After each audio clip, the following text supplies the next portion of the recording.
like for you? Well, I've been doing conventions, 23 years now. Yeah. At first, they were a way to get work, meet editors, meet girls. No, wait. 23 years ago, there were no girls. And then, now they're just the mainstay. You know, it's just the core of the career. You know, you do all these projects, but you can only sit in your house and paint something so long before you go nuts. Most people go to a job, and even though they see the guy they hate, you know, and that girl that won't give them the time of day, at least they see people. You know, we as artists, we could spend days, weeks, sit in front of a painting, sit in front of a drawing, and just forgetting that there's the rest of the world. Conventions bring it all to us, at least our little part. How different is it in a convention from everything else, as far as being an artist for companies? How is it being in a convention compared How are you treated differently? Oh, honestly, I'm a little different because at shows I get treated with a lot of respect. It's wonderful because fans come out, and that makes it worth it. Makes everything worth it. You know, when you're sitting in a house drawing something, and you don't know if it's good, bad, or what, and then you come out and there's people just raving over it. You're like, I made the right choice. You know, and that's great. But I also get recognized a lot. So it's very common for me to be in a restaurant, me and my girlfriend were in Disney World last week, walking around and going to Pirates of the Caribbean. I get, hey, Mr. Castillo. And I turn around, I'm a big fan.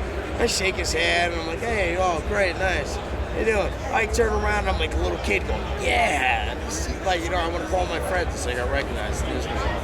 But even for, friends of mine, we get recognized a lot, especially at places like the amusement parks. You get recognized because those are the fans. Usually the guy running the ride or the manager of the Haunted Mansion, has been reading my book since he was a kid. Now taking me on VIP tours. It's awesome. But, I don't know, it's a rare privilege. That's pretty cool. What do you see in future trends for shows, and how does it factor for artists? I'm hoping in the future we could have more of a Thunderdome in the center. 2 artists in, 1 artist out. And they don't actually draw. We just have to cause a lot of physical trauma. I think that to get into conventions, you'll have to hand over a sacrifice of some form. And I think that I will be the only artist that people just mass together to come see.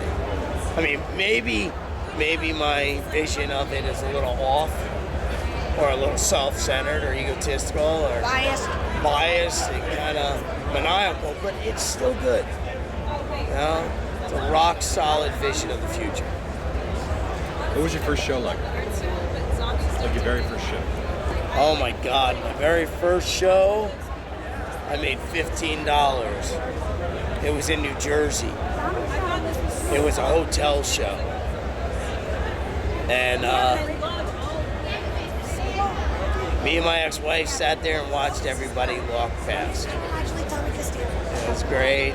It sucked. But it was a learning experience. You got to start. I always tell students, you have to learn to crawl before you can walk before you can run before you can fly, and flying. And that day, I crawled. Dumb question here. How much has changed since then? Over the last 20 some odd years, There are so many hot chicks at conventions now. Geeks are cool. If I dressed the way that I dressed in high school now, I would have gotten girls. Then, I got looked at like I was a freak, a nut. Now, beautiful girls come out to shows. That's different.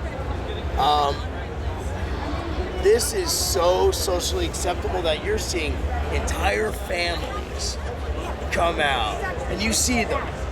Mom's got the Batman shirt, Dad's got Superman, the kid's dressed as Flash, and the baby's the Hulk. You know? It's become so open to so many people that the fan base that's here is, honestly, it feels more like family. And when it began, it was really large men that smelled from a distance of about 19 feet. And if there was a girl, I think most of the artists like squealed and ran to the back of the room. They really didn't know what that was. But no, it was dark and dirty and dingy, and it was much, much, much different. Now it's an event. That's the difference. Now it's an event. I'm looking at, like, you can't see them from your angle, sorry. But I just watched all these super hot demonic cheerleaders go past with Star Wars book bags. How cool is that, okay? And they just, they fill in here. And it's so great to see all of this happen, to see all the camera crews. I mean, even you guys coming here and interviewing. Before an interview, I had to go to another room. They had the cameras set up. It was the size of my car, you know. And now we got these little handhelds, and boom, you're on the screen. You know, you're online. You're on TV. You're in jail. You know what I mean? You're selling it for $20 a piece. Either way, you know, it's much different. Oh, look, more really hot cheerleader, demonic chicks. Sorry. What's your best con experience? I haven't met her yet. What's the worst experience? Oh, I met her. Care to tell? Oh, you think about that every day in prison. All right, I'll tell you my best con experience. I've had idols that I looked up to. You know, men that I just admired their work. One show, one of my idols came up. And I'll tell you one, Mike Clue. Came up, looked at my work, and told me that he loved it, it was great. And I was floored. You know, we became friends, you know, and he curses at me now. It was awesome. But then, it almost brought me to tears. And at the same con, Bernie Wrightson, another one of my absolute idols, said the same thing. And then two more, all at the same show, stopped by independently and complimented me. And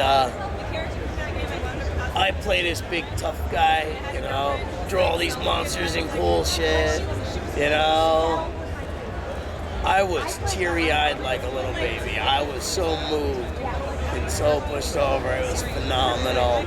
And I had felt at that point that I had actually made it. I mean, I was published, I had done Batman, all this stuff, but to get the admiration and respect of men that you admire and respect, you don't get better than that. Except for these demonic cheerleader chicks. Oh, I'm sorry, did I bring that up again? Really sorry about that. Yeah. Oh, look. Oh, wait, you're not here. Sorry. Awesome.